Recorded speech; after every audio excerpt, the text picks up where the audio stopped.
Hey everybody, BK with Masada Tactical here with another video.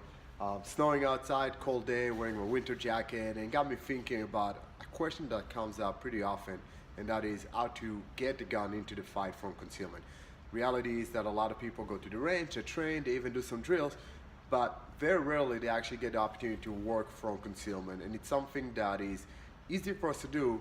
It's something that we can do at home. Just make sure your weapon is safe and clear, and really working on that drawing, getting the gun into the fight is probably, I would argue, more important than the shooting itself, because your shooting skills can be the best ever, but if I didn't get the gun into the fight, then that's all pointless anyways, correct? There are two schools of thought when talking about concealment.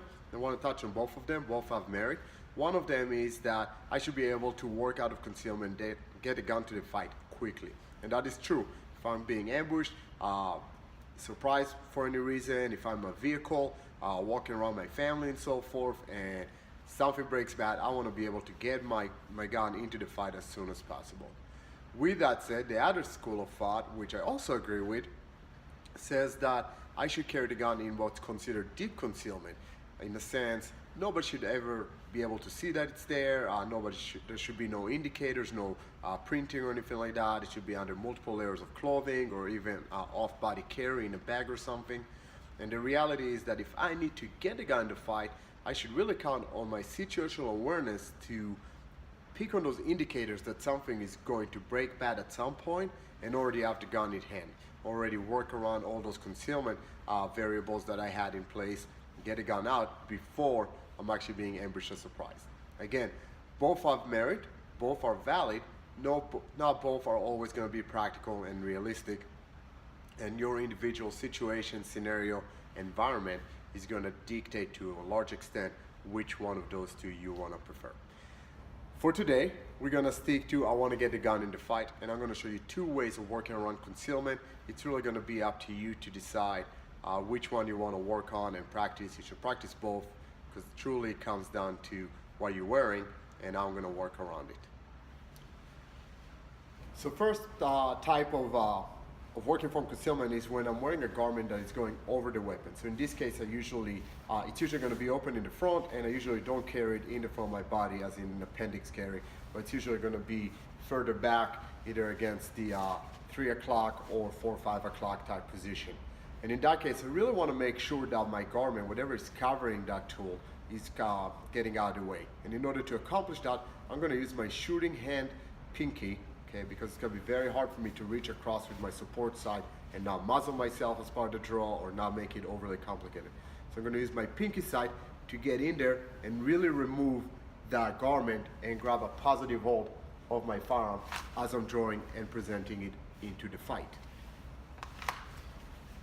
One thing that would facilitate that greatly is having something in a pocket, something that would make me moving that jacket or that shirt or whatever it is that I'm wearing, that outer garment, moving it out of the way. Putting a few coins or keys in a pocket is going to go a long way. For today, I'm going to take my pocket notch just so you guys can see, and I'm going to stick it in my pocket of the jacket.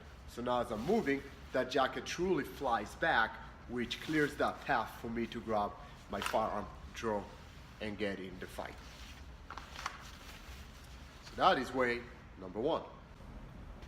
The second presentation from concealment is when I'm typically carrying the appendix position, so the gun is in front, wearing anything that will be open up front like a jacket or a suit. This is not going to be very feasible, and this is how I usually dress. So I either have a sweatshirt or a button-down shirt that is closed on the front, and in this situation I can't just move the garment sideways, I actually have to lift it up.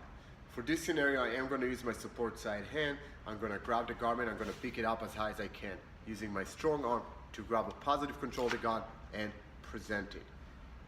It is imperative that I exaggerate that pull of the shirt up. If I do not, under stress, I may actually be snagged and stuck somewhere midway. So it's important that I raise it as high as I can, grab the gun, and then present it.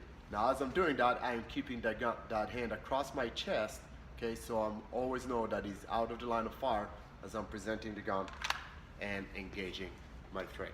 So one more time, reach across, raise it as high as you can, grab the gun, and fire as needed. So you have two ways of presenting a gun from concealment. One is by moving a jacket sideways. That is typically if I'm carrying on the side or further back, and the other one is raising a garment up if I'm carrying in the appendix position or in front of me.